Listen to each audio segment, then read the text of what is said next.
महंगाई पर हमलावर कांग्रेस पर बीजेपी का पलटवार। कांग्रेस लगातार महंगाई को लेकर बीजेपी को बना रही है निशाना। अब महिला अपराध को लेकर बीजेपी ने सरकार को घेरा।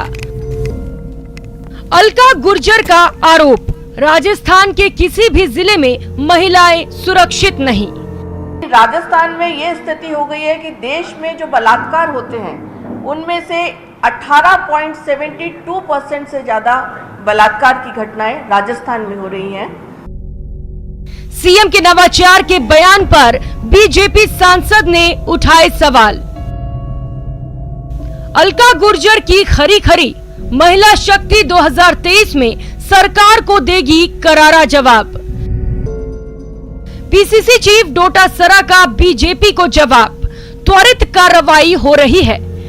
तो मैं समझता हूं कि कानून व्यवस्था में राजस्थान की सरकार अच्छा काम कर रही है और जो भी मुलजिम होते हैं, जो भी अपराधी होते हैं, उनको सजा के अंजाम तक पहुंचाने में हमारी सरकार काम कर रही है। महंगाई का वार, क्राइम का पलटवार।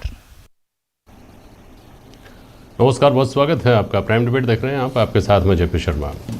तापमान के लगातार बढ़ने की खबरें हैं तो सियासत के तापमान के भी तीखे होते जाने की खबरें लगातार आ ही रही हैं।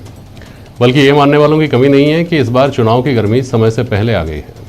कांग्रेस महंगाई को लेकर लगातार भाजपा पर हमलावर है। भाजपा ने इस प्रहार का तोड़ कानून व्यवस्था के मुद्दे में ढूंढा है। विपक्ष महिला सुरक्षा को लेकर सरकार पर सवाल उठा रहा है। बयानों के चार्टर पर चटखारे भी हैं और उत्तर प्रदेश को मुजरिमों की सुधारशाला बनाने के दावे भी। तो महंगाई बनाम जुर्म के इस बार पलटवार पर आज प्राइम डिबेट में बात होगी इन सवालों के जरिए कि महंगाई पर हमले का लॉ एंड ऑर्डर के मुद्दे से जवाब, कानून व्यवस्था का मुद्दा क्या दिला पाएगा 2023 में कुर्सी, और क्या यूपी की कामयाबी को राजस्थान में भुनाने की तैयारी में है भाजपा। स्वर्णिम चतुर्वेदी है कांग्रेस के प्रवक्ता हमारे साथ, डॉक्टर निमिषा है हमारे साथ भारतीय जनता पार्टी के प्रवक्ता, और एसपी मित्तल साहब वरिष्ठ पत्रकार जुड़े हैं। बहुत स्वागत है आप सभी का। स्वर्णिम जी, आप महंगाई को लेकर हमलावर हैं और ये कानून और व्यवस्था के मुद्दे से उसका जवाब दे रहे हैं। पहले इस पर आपकी टिप्पणी ले लूँ, फिर बात को आगे बढ़ाएं। बोलिए स्वर्णिम जी। देखिए जेपी जी, भारतीय जनता पार्टी की पूर्ववर्ती सरकार तो गई कानून व्यवस्था के मुद्दे पर थी। जब कानून जो महिलाओं के प्रति कहना चाहिए दुष्कर्म से लेकर के एट्रोसिटीज़ के केस थे वो लगातार बढ़ रहे थे और उनकी संख्या अत्यधिक हो गई थी और बार बार खबरें ये आती थी कि महिला मुख्यमंत्री के राज में महिलाएं सुरक्षित नहीं है। इस मुद्दे पर ही भारतीय जनता पार्टी की उस वक्त तत्कालीन सरकार गई थी और ये भी देखा गया कि उस वक्त तो मुकदमे तक दर्ज नहीं करवा पाती थी महिलाएं जिनके साथ दुष्कर्म होते थे। और सबसे बड़ा अगर कोई मुद्दा है आज तो महंगाई का है, जिसने आम आदमी का जीना दुभर कर दिया है। आम आदमी की थाली से रोटी गायब हो गई है और उसको अपने दिन प्रतिदिन की जो कहना चाहिए एक्टिविटीज़ हैं उसके लिए जूझना पड़ रहा है। पेट्रोल, डीजल, रसोई गैस के जो दाम बढ़ाए जा रहे हैं उनका कोई तर्क संगत कारण सरकार नहीं बता पाती है। उसके कारण बार बार अनर्गल तथ्य, अनर्गल बयानबाजी करके देश का, दुनिया का और जनता का ध्यान भटकाने की कोशिश हो रही है। इससे अधिक कुछ नहीं है। निमिषा जी बोलिए। ये कह रहे हैं कि ना कोई तथ्य हैं, ना कोई आंकड़े हैं, ना कोई और ऐसी चीज़ है जो सरकार के खिलाफ जाती है। आपको चूंकि महंगाई के मुद्दे पर जवाब से बचना है इसलिए आप कानून व्यवस्था का मुद्दा ले आए बीच में। निमिषा जी, फोन को आप साइलेंट कर दीजिए या बंद कर दीजिए प्लीज। सबसे दुखद बात तो है कि कुछ 5% वोटों से सत्ता में आकर आए हैं। उसके पश्चात जो स्थितियां राजस्थान की आपने देखी, लगातार 3 वर्षों में महिलाओं के प्रति अत्याचार या एनसीआरबी के आंकड़े जो है लगातार इनके तथ्यों को और आंकड़ों को प्रस्तुत कर रहे हैं। फिर भी स्वर्णिम जी कह रहे हैं कि हम तो इसलिए आए थे क्योंकि लॉ एंड ऑर्डर की बात की जाए तो अभी आप देखिए 4 राज्यों के चुनाव के परिणाम में और उत्तर प्रदेश में तो चुनावी मुद्दा ही लॉ एंड ऑर्डर था और उसको पूरा जनता ने उत्तर दिया है और भारतीय जनता पार्टी के शासन के नेतृत्व को उन्होंने अपनी मोहर लगाई है। तो इनकी बात तो यही धराशायी हो जाती है। और रही बात तथ्यों आंकड़ों की, तो स्वर्णिम जी आप लगता है एनसीआरबी के आंकड़ों को देख करके नहीं आए। आंकड़े तो वहां पर दिखते हैं आपको कि हमारी रसोई, तो हाँ कांग्रेस की रसोई में जरूर लाले पड़ गए हैं। कांग्रेस को महंगाई का जरूर मार पड़ा है क्योंकि जब आम जनता की बात करते तो त्योहारों पे आप देखिए, वाहनों की खरीदारी आप देखिए, लगातार सारे रेस्टोरेंट आप देखिए कितना फुल है। जनता पूरे जोश और उत्साह से है क्योंकि इकोनॉमी जो है ना जेपी जी, इकोनॉमी बहुत ही असंगठित से संगठित क्यों जा रही है। हाँ, बहुत बड़ा ट्रांजैक्शन हो रहा है, लेकिन अव्यवस्था कहीं पर भी, पूरी दुनिया में कोविड महामारी को झेलते हुए जो भारत ने झेली, तो कोई ऐसी बहुत बड़ी अव्यवस्था नहीं देखी गई। तो मैं कहूँगी महिलाओं के कोई मुद्दा नहीं है कि ऐसी संवेदनशील स्थिति है जिसमें तुरंत कार्रवाई हो, अपराधी को कटघरे में लाया जाए। उसकी जगह तोड़ना मरोड़ना और तथ्यों और आंकड़ों की बात तो आप ना ही करें तो ही ठीक रहेगा। पूरे भारत में राजस्थान नंबर 1 है, महिलाओं के प्रति अत्याचार हो या महिलाओं के अपहरण के मामले हो। निमिषा जी, आपकी बात का ये मतलब निकाला जाए कि आपने कहा कि लोग रेस्टोरेंट में जा रहे हैं, वाहन खरीद रहे हैं, चारों तरफ खुशी खुशी का माहौल है, मतलब महंगाई तो है ही नहीं कहीं। देखिए, ये केवल कांग्रेस मुद्दा बना रही है इसको। देखिए, कांग्रेस पे महंगाई की मार है, कांग्रेस स्वतः जूझ रही है। मतलब यही है ना, कांग्रेस सिर्फ महंगाई से जूझ रही है, चाहे वो वोटों की महंगाई हो, चाहे वो पैसों की महंगाई हो, वो सब मान लिया, लेकिन आपके यहाँ महंगाई नहीं है और जनता के बीच में महंगाई नहीं है, ये कहना चाह रही हैं क्या? देखिए, निश्चित तौर पर महंगाई को खारिज किया जा सकता है क्या? एकमात्र मुद्दा बना रही है, क्योंकि मुद्दा विहीन हो चुकी कांग्रेस यदि आज महंगाई को मुद्दा बना करके अपनी उपस्थिति दर्ज करा रही, तो मैं ये कहूंगी कि ये निश्चित तौर पर इनकी करारी हार होगी, क्योंकि जनता है, ये सब जानती है। जेपी जी, आज महिलाओं जैसे संवेदनशील मुद्दे पर भी विधानसभा में ये कहा जाता है तो मर्दों का प्रदेश है। कितनी दुखद बात है ये कि विधान के मनसभा के आप परिदृश्य में ये कहते हैं और आप ये कहते हैं कि सड़कें कैटरीना कैफ जैसी होनी चाहिए। ऐसे तो वक्तव्य कांग्रेस के मंत्रिमंडल के वरिष्ठ मंत्रियों के द्वारा दिए जाते हैं। और आज यदि महिलाओं की बात की जा रही तो महिलाओं की स्थितियों को भयावह होती जा रही। प्रतिदिन लगभग 10 महिलाओं के साथ या तो अत्याचार होता है या बलात्कार होता है, और उसके बावजूद भी कांग्रेस इसमें सुध लेने को तैयार नहीं है। आज 3 वर्ष के बाद महिला आयोग की नियुक्ति हुई है, लेकिन क्या इन मुद्दों की गंभीरता महिला आयोग या महिला बाल विकास विभाग समझता है? मैं जेपी जी ठीक है, ये दोनों बातें एक दूसरे में ज्यादा गुथ जाएंगी, समझ में नहीं आएगी बात। पहले महिलाओं के प्रति अपराधों का जो मुद्दा आपने उठाया उसके ऊपर बात कर लेते हैं, फिर महंगाई पर वापस आता हूँ। आप जो कहती हैं कि है ही नहीं। स्वर्णिम चतुर्वेदी जी, अगर आपके पास आंकड़े हैं तो आप आंकड़े दीजिए इस बात को, आपके दावे को कि राजस्थान में महिलाएं सबसे ज़्यादा महफूज महसूस करती हैं अपने आप को। भाजपा खारिज कर रही है। देखिए जेपी जी, मैं तो एक ही बात कहना चाहता हूँ, जब हमने शासन संभाला था उस वक्त के अगर आंकड़े देखें सन 2018 में, तो सन 2018 में महिला दुष्कर्म के मामलों में जो बढ़ोतरी थी वो थी 37% की दर से बढ़ रहे थे। ये 37% की दर वो थी जो हिंदुस्तान में कहीं भी नहीं थी, किसी प्रदेश में नहीं थी, राजस्थान में थी, और आज ये दर नहीं है, ये घटी है। दूसरी चीज, अगर आप अन्य देखें, महिलाओं से संबंधित और अपराध देखें तो उस वक्त की जो आंकड़े थे वर्ष 2018 के, ये हमने उस वक्त भी जारी किए थे, भाजपा से जवाब मांगा था। 10 दुष्कर्म की घटनाएं प्रतिदिन हो रही थी, और ये आंकड़े मैं उस स्थिति में बता रहा हूं जब 37% मामले जो महिला दुष्कर्म के थे वो महिलाओं को कोर्ट में जाकर के दर्ज कराने पड़ते थे, थानों में तो होते ही नहीं थे। बहुत सारी कितनी महिलाएं ऐसी रही होंगी जो कोर्ट में जा नहीं पाई होंगी। देखिए, दूसरी चीज, मैं एक इनसे जो कह रहे हैं यहाँ पे सवाल उठाते हैं, बार बार बात करते हैं, ये बात बहुत सही है। इन्होंने कहा भाजपा के लिए महंगाई कुछ भी नहीं है, भाजपा के पास बहुत पैसा है। महंगाई पर तो अभी बात करते हैं, सब ठीक है। दोनों मामले एक करके पहले अपराधों की बात करते हैं। एक मिनट निमिषा जी, मेरा एक इनका जो उत्तर मैं बता देती हूँ। हनुमानगढ़ के सेक्टर 12 में 22 मार्च को बच्ची का अपहरण होता है। उसके माँ पिता को माँ गाड़ी के सामने लेटती है कि हमारी बच्चियों को ढूंढ के लाओ, वहां आश्वासन दिया जाता है 24 घंटे इंतजार कीजिए। जयपुर की 2 बच्चियों का अपहरण हो जाता है। एक भाजपा विधायक हैं दोगुंदा के प्रताप सिंह अमेठी, 7 माह में 2 बार बलात्कार के उन पर आरोप लगे। क्या भाजपा की किसी महिला नेत्री ने एक बार भी उनके ऊपर सवाल उठाया? किसी ने नहीं उठाया। आरोप यहाँ पे जो लगते हैं, आप राजनीति करने आते हैं, सीबीआई जांच कराओ, सीबीआई जांच दे देते हैं, उसके बाद एक भाजपा का नेता खड़ा होकर के सीबीआई पर प्रश्न नहीं उठाता कि अलवर कांड की जांच क्यों पूरी नहीं हुई। कोई नहीं बोलेगा, क्योंकि इनको केवल महंगाई के मुद्दे से ध्यान भटकाना है, अपनी राजनीति चमकानी है। एक नेता इनका बयान देता है तो 25 नेता तैयार होकर के उसी तथ्य पर अपनी राजनीति चमकाने आते हैं, केवल और केवल। लेकिन ये जवाब नहीं देंगे कि भाजपा ने राजस्थान को किस स्थिति में छोड़ा था। महिला दुष्कर्म के मामले 37% बढ़ोतरी। और आज जेपी जी, मैं ये बताना चाहता हूँ दावे के साथ, एनसीआरबी का आंकड़ा है 14.58% अपराधों में कमी आई है राजस्थान में। ऐसा आज तक के इतिहास में कभी नहीं हुआ। ये कमी सिर्फ अशोक गहलोत शासन में आई है। भाजपा शासन में जाते 24% की दर से अपराध बढ़ रहे थे, आज अपराधों में कमी आई 14% की।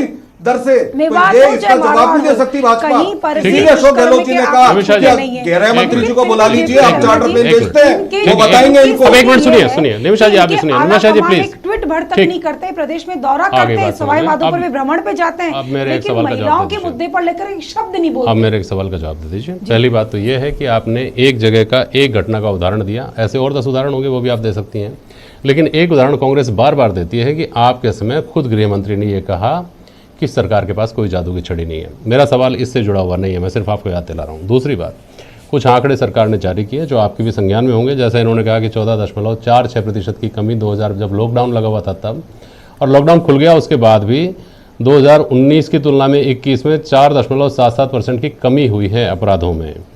इसके अलावा महिला अत्याचारों का अनुसंधान समय ये दावा करते हैं कि 17-18 में 274 दिन हुआ करता था, उसको 79 दिन के ऊपर 79 डेज के ऊपर ये ले आए।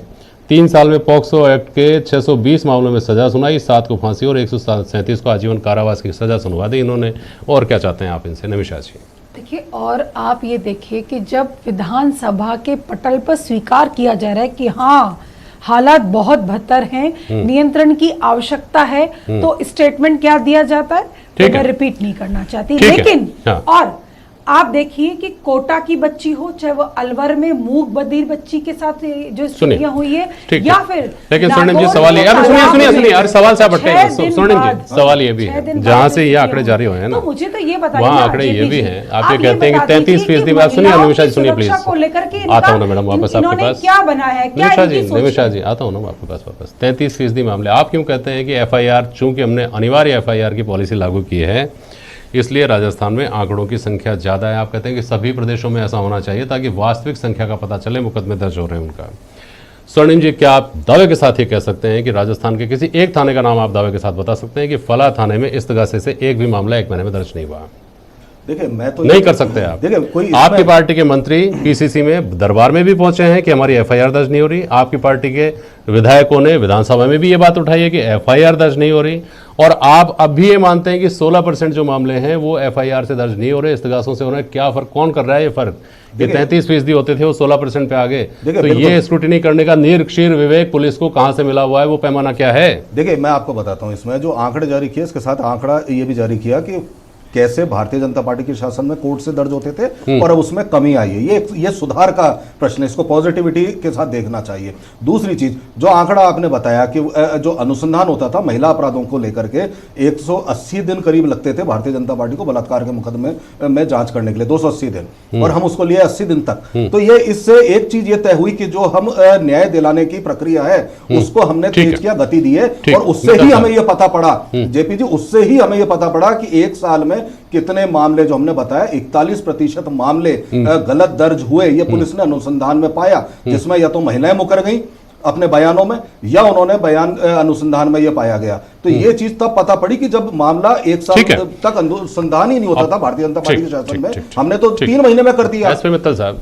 साहब, बात जब ये सिक्योरिटी की निकलती है तो उत्तर प्रदेश तक जरूर पहुंचती है। अभी आज भी जो कहा गया वो ये कहा गया कि चार्टर प्लेन तो उन अपराधियों के लिए जुटाइए जिनको आपको सुधारना है, उनको उत्तर प्रदेश भेज दीजिए, ठीक करवा देंगे। अब सवाल ये है कि क्या राजस्थान की जो सामाजिक पृष्ठभूमि है, हमारे यहाँ के जो हालात हैं, वो उत्तर प्रदेश के तरह के क्या हैं क्या, जहाँ रात को महिलाएं घरों से निकलने में डरती थी। जब चुनाव में रायशुमारियाँ हुई तो इस तरह के बयान आए थे सामने, तो क्या उस तरह का माइलेज इस मुद्दे से, राजनीतिक फायदा भी इस मुद्दे से, इसका राजनीतिक जो पॉलिटिकल आउटकम है वो इस तरह का निकलता हुआ देखा जा सकता है क्या मित्तल साहब?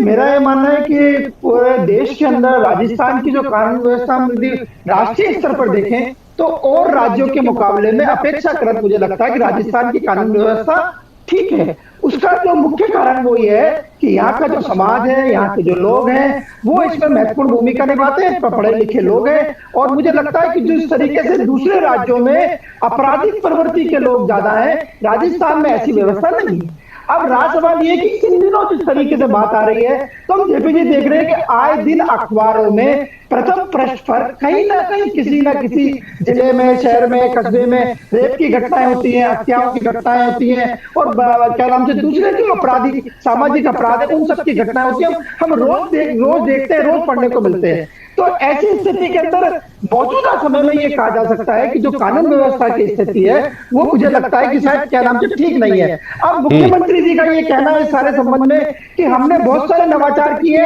और हमने अपराधों को रोकने के लिए जो काम किए हैं वो केंद्रीय गृह मंत्री राजस्थान में आके देख सकते हैं। मेरा ये मानना है कि शायद ये तर्क उचित नहीं है। हमको कोशिश ये करनी चाहिए कि किसी भी तरह राजस्थान के अंदर अपराध रुके। अपराध रुकना बहुत जरूरी है। हम देख रहे हैं कि महिलाओं की जिस प्रकार हत्या हो रही है, बुजुर्ग महिलाओं की हत्या हो रही है और ये जो सारी स्थिति हो रही है मुझे लगता है कि राजस्थान की प्रतिष्ठा के अनुकूल नहीं है। मैं इस मौके पे एक बात और कहना चाहता हूं कि ये जो कानून व्यवस्था का आरोप है ये कोई भारतीय जनता पार्टी नहीं लगा रही है। जो मुख्यमंत्री के सलाहकार है सीएम लोढ़ा साहब, उन्होंने विधानसभा में पुलिस पे ये आरोप लगाया है कि पुलिस अपने कर्तव्य के नाम से निर्वाह नहीं कर रही है, इसलिए अपराध बन रहे हैं। उन्होंने कई मुद्दे उठा के ये बात कही है, पिन पॉइंट ये बात कही है कि राजस्थान की कानून व्यवस्था खराब।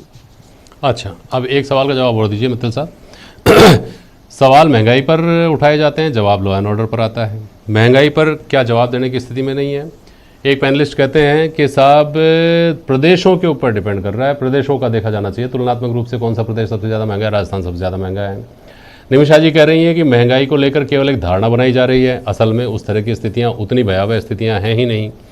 और दूसरी इस सबसे एक अलग पहलू ये भी है मित्तल साहब कि महंगाई का मुद्दा 2014 के बाद में, जैसे स्वर्णिम जी कह रहे थे ना अभी कि ये तो गए कानून व्यवस्था के मुद्दे पे थे, तो भाई कानून व्यवस्था के मुद्दे पे अगर ये गए थे और उस मुद्दे पर वापस नहीं आ सकते तो महंगाई के मुद्दे पे आप गए थे केंद्र में, आप भी वापस नहीं आ सकते, वो एक अलग बात है। लेकिन महंगाई का मुद्दा लगातार हर चुनाव में बना रहा। ताज़ा अभी 5 राज्यों के जो चुनाव हुए उसमें महंगाई का मुद्दा बहुत बड़ा मुद्दा था, लेकिन परिणाम उस मुद्दे के साथ नहीं गए। तो ये जो एक विरोधाभास सा राजनीति का दिख रहा है कि आम जनता जिस मुद्दे से सबसे ज़्यादा त्रस्त बताई जाती है उस मुद्दे पर तो वोटिंग होती ही नहीं है, वो हाल फिलहाल तक भाजपा के पक्ष में जाती है। लेकिन क्या इसको लेकर भाजपा इत्मीनान रख सकती है कि सदा सर्वदा ऐसा ही रहेगा? मित्तल जी।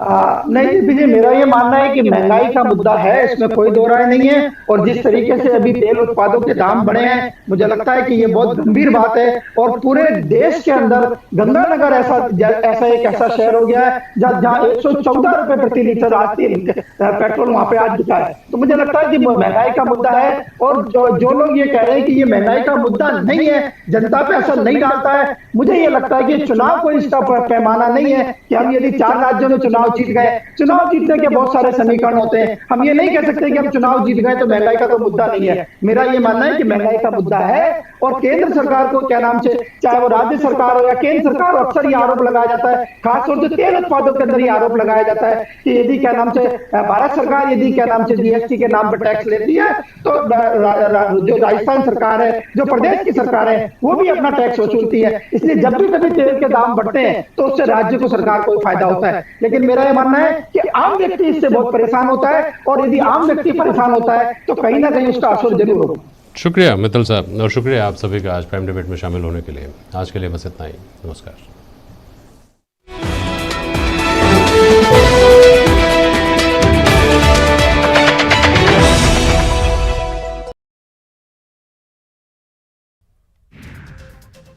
युद्ध के बीच रूस और